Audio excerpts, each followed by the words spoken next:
6.3 question number 5 চোৱা। ইয়াতে এটা শব্দ দিছে অৰিয়েণ্টাল। শব্দটোৰ অক্ষৰবোৰ কিমান ধৰণে সজাব পাৰি। ইয়াতে দুটা কণ্ডিশ্যন দিছে। এক নম্বৰ কণ্ডিশ্যন দিছে কোনো দুটা স্বৰবৰ্ণ যাতে একেলগে লগ নালাগে। ইয়াতে চোৱা মই কনচেপ্টটো বুজাই দিছোঁ, তাৰপিছত তোমালোকক সলভ কৰি দিছোঁ, ঠিক আছে।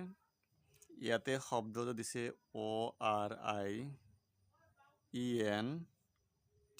ORIENTAL অৰিয়েণ্টাল, ঠিক আছে। ইয়াতে টোটেল আখৰ কেইটা আছে চোৱা, 1 2 3 4 5 6 7 8টা আখৰ আছে। টোটেল কেইটা আছে? 8টা আখৰ আছে। তো ইয়াতে আমাক স্বৰবৰ্ণ আৰু ব্যঞ্জন বৰ্ণৰ কথা কৈছে, অৰ্থাৎ ভয়েল আৰু কনসনেণ্টৰ কথা কৈছে। ভয়েল মানে হৈছে তোমালোকৰ স্বৰবৰ্ণ, অসমীয়াত স্বৰবৰ্ণ বুলি কয়, আৰু ব্যঞ্জন বৰ্ণ মানে হৈছে তোমালোকৰ কনসনেণ্ট। ইয়াতে চোৱা প্ৰথমতে ভয়েল কেইটা আছে, VOWL। ভয়েল তোমালোকে জানা AEIOU। 1 2 এটা 2টা 3টা 4টা ভয়েল আছে। ভয়েল কেইটা? 4টা। বুজি পালা? 8টা যদি হয় বাকি 4টা কি হৈ যাব? কনসনেণ্ট, মানে ব্যঞ্জন বৰ্ণ। ব্যঞ্জন বৰ্ণ কেইটা হ'ব? 4টা। স্বৰবৰ্ণ কেইটা? 4টা। এতিয়া প্ৰথমতে এইখিনি সলভ কৰা। তোমালোকে কণ্ডিশ্যনটো কি কৈছে? কোনো দুটা স্বৰবৰ্ণ যাতে একেলগে লগ নালাগে। ব্যঞ্জন বৰ্ণ লগ লাগিব পাৰে, কোনো কথা নাই। ইয়াতে স্বৰবৰ্ণটো বাদে দিয়া। ব্যঞ্জন বৰ্ণ ইয়াতে কেইটা আছে? 4টা, ঠিক আছে। 4টা ব্যঞ্জন বৰ্ণ যদি হয়, ইয়াতে ৰিপিট নন ৰিপিটৰ কথা একো কোৱা নাই। তো ইয়াতে 4টা ব্যঞ্জন বৰ্ণ তোমালোকে কেনেদৰে সজাব পাৰিবা? ফেক্টৰিয়েল 4 প্ৰকাৰে। নিশ্চয় বুজি পালা? 4টা ব্যঞ্জন বৰ্ণ নিজৰ মাজতে ফেক্টৰিয়েল 4 প্ৰকাৰে বহাব পাৰিবা। তাৰপিছত কি কৈছে? কোনো দুটা স্বৰবৰ্ণ যাতে একেলগে লগ নালাগে। এতিয়া তোমালোকে চোৱা ব্যঞ্জন বৰ্ণ কেইটা আছে, 1 2 3 4।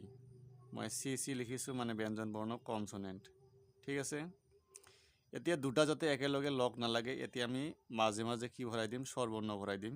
ইয়াতে এটা ভৰাব পাৰিম, ইয়াতে এটা, আৰু দুই সাইডত দুইটা, মানে প্ৰান্তীয় অঞ্চলত দুই সাইডত দুটা বহাব পাৰিম। কেইটা হ'ল নহ'লে? 1 2 3 4 5, মানে 4টা ব্যঞ্জন বৰ্ণৰ মাজত আমি আৰু 5টা স্বৰবৰ্ণ বহাব পাৰিম, যাতে একেলগে লগ নালাগে। নহ'লে ইয়াতে তোমালোকৰ ব্যঞ্জন বৰ্ণ কেইটা? 4টা। স্বৰবৰ্ণ তোমালোকৰ কেইটা বহাব পাৰিবা? 5টা। নহ'লে কি প্ৰকাৰে সজাব পাৰিবা? এইটো তোমালোকে ফৰ্মুলা পাইছিলা, 5 4। এই প্ৰকাৰে তোমালোকে সজাব পাৰিবা। নিশ্চয় বুজি পাইছা?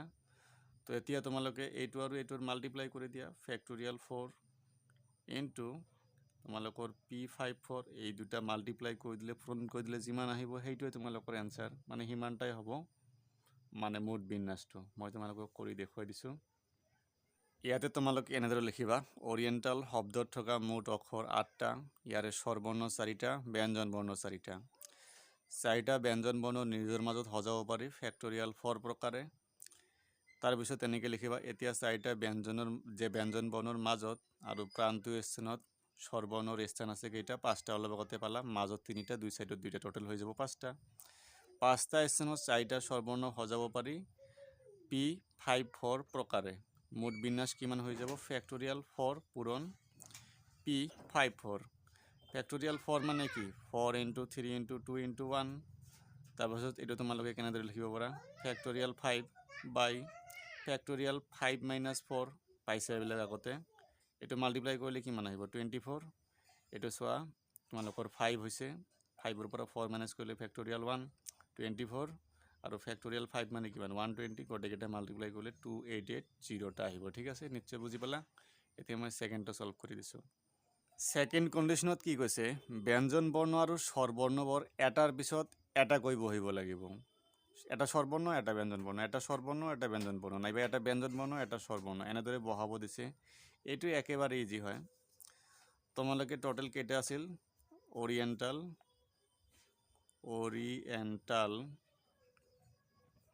টোটেল আছে 8টা। তোমালোকৰ ভয়েল আছে কেইটা? 4টা। কনসনেণ্ট কেইটা? 4টা, ঠিক আছে।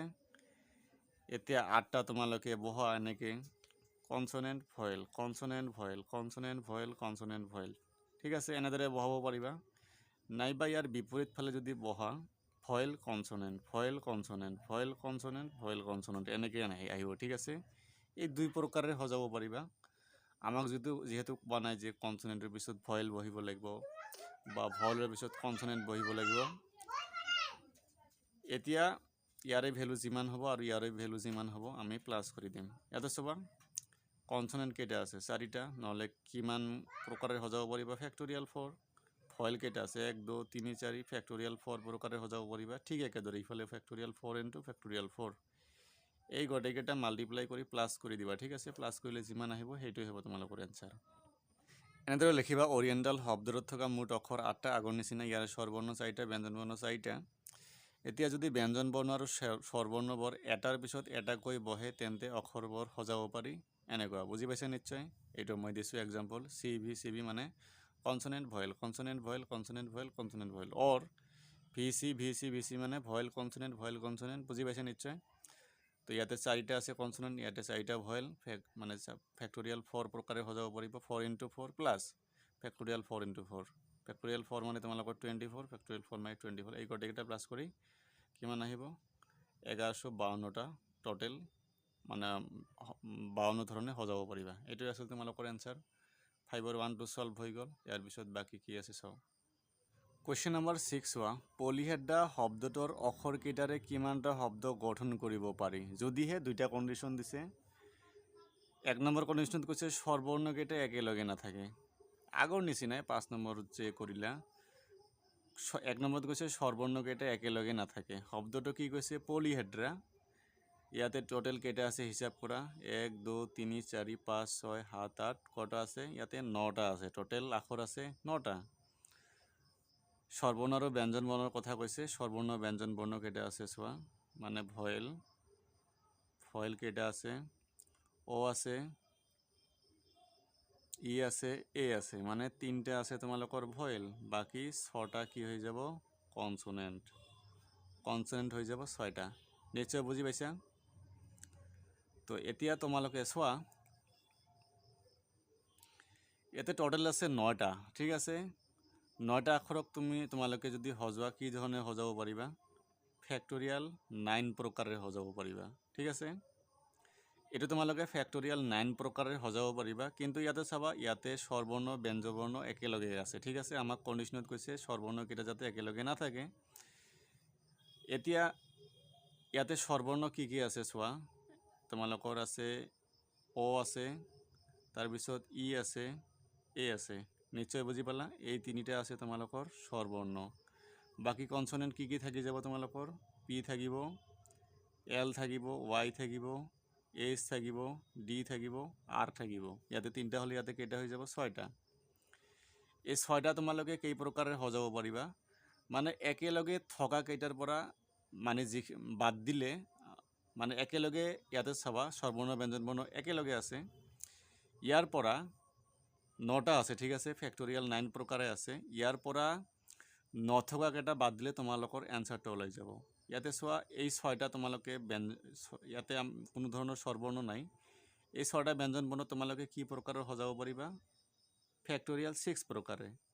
আৰু এই গোটেই মিলি যদি এইটো এটা আখৰ ধৰা কেই প্ৰকাৰে সজাব পাৰিবা 1 প্ৰকাৰে ফেক্টৰিয়েল 1 প্ৰকাৰে সজাব পাৰিবা। তো ইয়াতে কিমান হ'ল ফেক্টৰিয়েল 1 প্লাস ফেক্টৰিয়েল 6 এইটো হৈ যাব তোমালোকৰ ফেক্টৰিয়েল 7 প্ৰকাৰ। নিশ্চয় বুজি পালা। তাৰপিছত ইয়াতে 3টা আখৰ আছে। এই 3টা অলট পালটকে বহালে তোমালোকে ফেক্টৰিয়েল 3 প্ৰকাৰে বহাব পাৰিবা। নহ'লে কি হ'ল এইটো হৈ যাব ফেক্টৰিয়েল 9 এই দুইটা মিলি প্লাস কৰি কিমান পালা তোমালোকে পালা ফেক্টৰিয়েল 7। তাৰপিছত এই 3টা যদি সজোৱা 3 প্ৰকাৰে সজাব পাৰিবা ইনটু ফেক্টৰিয়েল 3। তো এইখিনি সলভ কৰিলে যিমান পাবা সেইটোৱে হ'ব তোমালোকৰ এনসাৰ। ইয়াতে চাই যোৱা তোমালোকে এনেদৰে লিখিবা পলিহেড্ৰা শব্দত থকা মুঠ অক্ষৰ 9টা ইয়াৰে স্বৰবৰ্ণ 3টা ব্যঞ্জন বৰ্ণ 6টা। পলিহেড্ৰা শব্দটোৰ অক্ষৰবোৰেৰে গঠন কৰিব পৰা মুঠ শব্দৰ বিন্যাস হ'ব ফেক্টৰিয়েল 9। যদি স্বৰবৰ্ণকেইটা একেলগে নাথাকে তেন্তে পলিহেড্ৰা শব্দটোৰ অক্ষৰবোৰেৰে গঠন কৰিব পৰা মুঠ শব্দৰ সংখ্যা কিমান হৈ যাব ফেক্টৰিয়েল 9 মাইনাছ ফেক্টৰিয়েল 7 কেনেকৈ হৈছে বুজি পাইছা ইনটু ফেক্টৰিয়েল 3। এইখিনি সলভ কৰাৰ পিছত কিমান আহিব 33264 টা এইটো 1 নম্বৰ সলভ হৈ গ'ল তাৰপিছত কুৱেশ্যন নম্বৰ 2 সলভ কৰি দিছোঁ তাৰপিছত কুৱেশ্যন নম্বৰ সেকেন্ডটো চোৱা 6ৰ কোনো দুটা স্বৰবৰ্ণ একেলগে নাথাকে 5ৰ 1 নম্বৰত যে কৰিলা এইটো সেম টু সেম অংক ঠিক আছে মই সলভ কৰি দিছোঁ কি বুলি কৈছে পলিহেড্ৰা কিমানটা আছে টোটেল 9টা আছে তোমালোকে ইয়াতে ভয়েল কেইটা পালা মানে স্বৰবৰ্ণ ভয়েল পাইছা 3টা কনসোনেন্ট কেইটা 6টা আমাক কন্ডিশন কি কৈছে কোনো দুটা স্বৰবৰ্ণ যাতে একেলগে লগ নালাগে ঠিক আছে স্বৰবৰ্ণ বাদে দিয়া ব্যঞ্জন বৰ্ণ কেই প্ৰকাৰে সজাব পাৰিবা ফেক্টৰিয়েল 6 প্ৰকাৰে আৰু আগৰ দৰে 5টো কেনেদৰে কৰা হৈছিল কনসোনেন্ট কেইটা 6টা 1 2 3 4 5 6 এটো হৈছে তোমালোকৰ কনসোনেন্ট ঠিক আছে একেলগে যাতে না বহে ইয়াতে মাজে মাজে বহাব পাৰিবা ইয়াতে এটা বহাব পাৰিবা ইয়াতে এটা প্ৰান্তীয় স্থানত দুটা 1 2 3 4 5 মাজত 5টা আৰু দুই সাইডত দুইটা কেই প্ৰকাৰে নহলে হ'ব ইয়াতে কনসোনেন্ট আছে তোমালোকৰ কেইটা ইয়াতে চোৱা কেইটা স্থান পালা তোমালোকে 7টা স্থান পালা কিন্তু তোমালোকৰ ভয়েল কেইটা আছে 3টা আছে নহলে 7টা স্থানত 3টা ভয়েল তোমালোকে কেনেদৰে বহাব পাৰিবা P73 এই প্ৰকাৰে তোমালোকে সজাব পাৰিবা নিশ্চয় বুজি পালা এতিয়া ফেক্টৰিয়েল 6 আৰু এইটো মাল্টিপ্লাই কৰি দিলে যিমান আহিব সেইটো হ'ব তোমালোকৰ আনসাৰ কৰি দিছো মই তোমালোকে চাই যোৱা এনেদৰে লিখিবা পলিহেড্ৰা শব্দটোৰ মুঠ অক্ষৰ 9টা ইয়াৰে ভয়েল 3টা কনসোনেন্ট 6টা ব্যঞ্জন বৰ্ণ কেইটাৰে নিজৰ মাজতে সজাব পাৰি ফেক্টৰিয়েল 6 প্ৰকাৰে একেদৰে ব্যঞ্জন বৰ্ণ 6টাৰ মাজত আৰু প্ৰান্তীয় স্থান মিলি মুঠ স্থান হৈছে তোমালোকৰ 7টা স্থানত 3টা ভয়েল সজাব পাৰি তোমালোকৰ P73 প্ৰকাৰে এতিয়া দুটা স্বৰবৰ্ণ একেলগে নাথাকে তেন্তে মুঠ শব্দৰ বিন্যাস হ'ব ফেক্টৰিয়েল 6 * 7P3 এটো ফেক্টৰিয়েল 6 মানে 720 এটো কিমান হৈ যাব ফেক্টৰিয়েল 7 ৰ পৰা 3 মাইনাস কৰি দিয়া ফেক্টৰিয়েল 4 720 এটো কটাকটি কৰিলে কিমান হৈ যাব 151200 এটো কইলে নিশ্চয় বুজি পাবা 5 আৰু 6 সলভ কৰি দিয়া হল বাকি যিখিনি ইম্পৰ্টেন্ট আছে আগলৈ সলভ কৰি দিয়া হ'ব যিসকলে সাবস্ক্ৰাইব কৰা নাই তোমালোকে সাবস্ক্ৰাইব কৰি লবা ঠিক আছে ধন্যবাদ